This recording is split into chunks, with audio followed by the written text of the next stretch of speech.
Another day, another Cubs loss. This time around, the Phillies beat the Cubs 6-4 as the Cubs start their homestand on this Independence Day week. We're going to talk about that. We're going to talk about why the Cubs continue to struggle and why it makes them so hard to watch day to day. That and more on this edition of the Cubs Baseball Channel. Make sure to like and subscribe.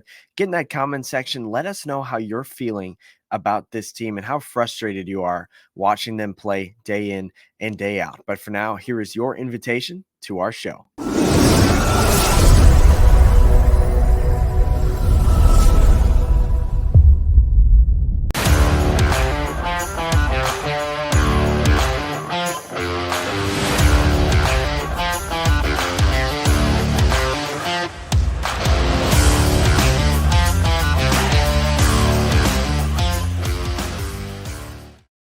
What's up, everybody? Welcome to the Cubs Baseball Channel. My name is Anthony Pasquale on Twitter at ant_Pasquale3. And also, the Cubs Baseball Channel is now on Twitter, Cubs_channel. Make sure to find us on there.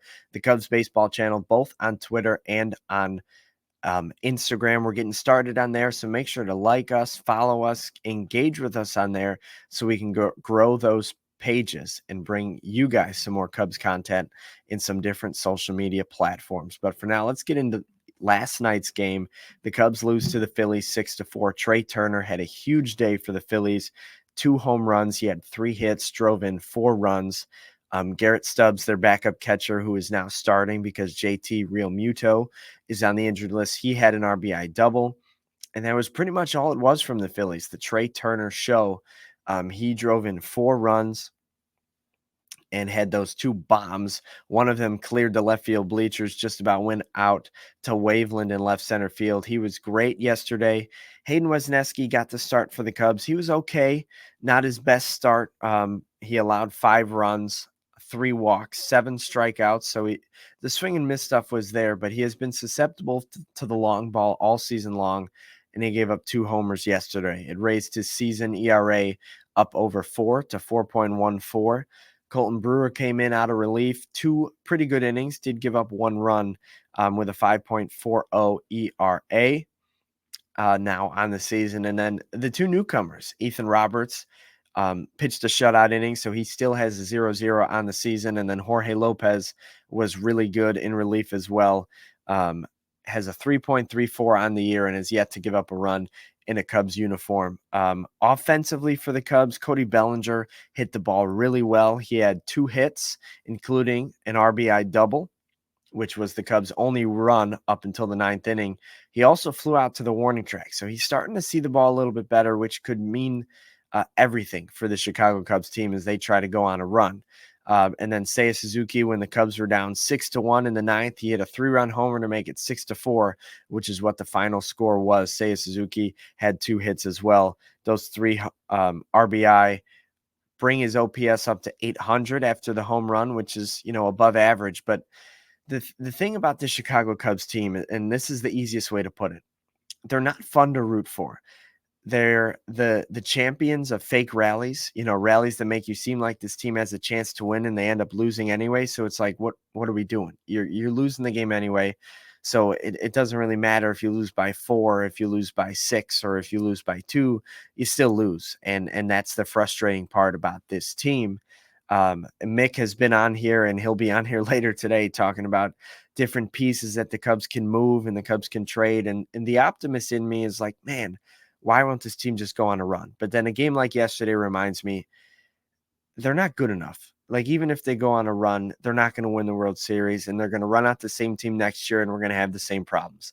They're not good enough. And that's the fact of the matter. This team is loaded with flaws top to bottom. The bullpen is bad. The starting rotation is the only thing keeping this team afloat. The team is terrible with runners in scoring position.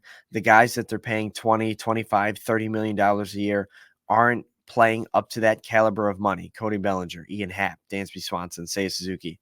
And at the end of the day, you just have a team that's underachieving, last place in their division, almost last place in the entire National League. And as a result, you have a team that looks bleak to make the playoffs here on July 3rd, barring a crazy run that makes you believe in this team. They're a bunch of assets that are not playing to the sum of the parts. And when that happens, you got to look toward selling, you got to look toward trading, and you have to look toward maximizing your assets into turning them into future wins, future teams, future things to build on. And that's kind of the point that the Cubs are at. Mick has talked about, and I've talked about Nico Horner, Ian Happ, Cody Bellinger, Jameson Tyone. The list goes on and on. Guys, you're going to try to move and get the most out of that you can as you build toward this future. But as we stand right now, the Cubs aren't in a very good spot. And as you watch day to day, they don't run the bases well. They don't defend well. They don't hit with runners in scoring position. They're not exciting. They're not fun to root for. There's no big personalities. And as a result, it leaves you watching this team and thinking, man, what did I just watch? Why do I have to sit through this every single day? And that's kind of where we're at as a fan base. And it's an unfortunate place to be. It's unacceptable with the type of money that you're spending. And frankly, it's just we deserve better as fans. You deserve better as fans. And the Cubs should be better year after year. And this year is no excuse. This team has been a colossal failure. And that's just the only way to put it. You expected this team to contend for a division, to contend to be one of the top seeds in the National League and potentially go deep into the playoffs. And what you're left with is a team that's in last place. As we look into the standings, the Cubs lost yesterday. The Brewers won. So the Cubs are in last place now, a season low 12 games behind the Milwaukee Brewers. And as it stands right now, a 7.3% chance to make the playoffs. Just a measly 1.8% chance to win the National League Central. It's a disaster. That's what this team is right now.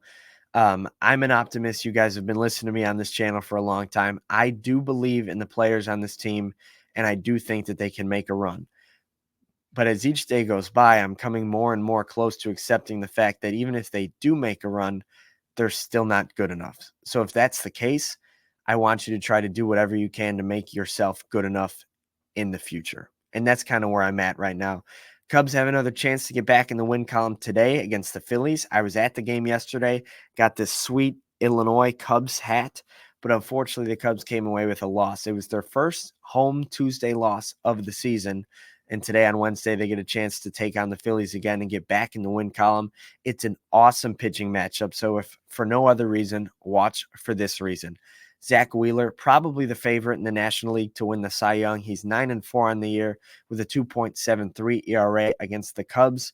Best player this season, probably the only Cub that's going to represent Chicago in the All-Star game. Shota Imanaga, 7-2 on the year with a 3.07 ERA. He's got one absolutely terrible start in there, one bad start, and then the rest have been excellent out of Shota Imanaga.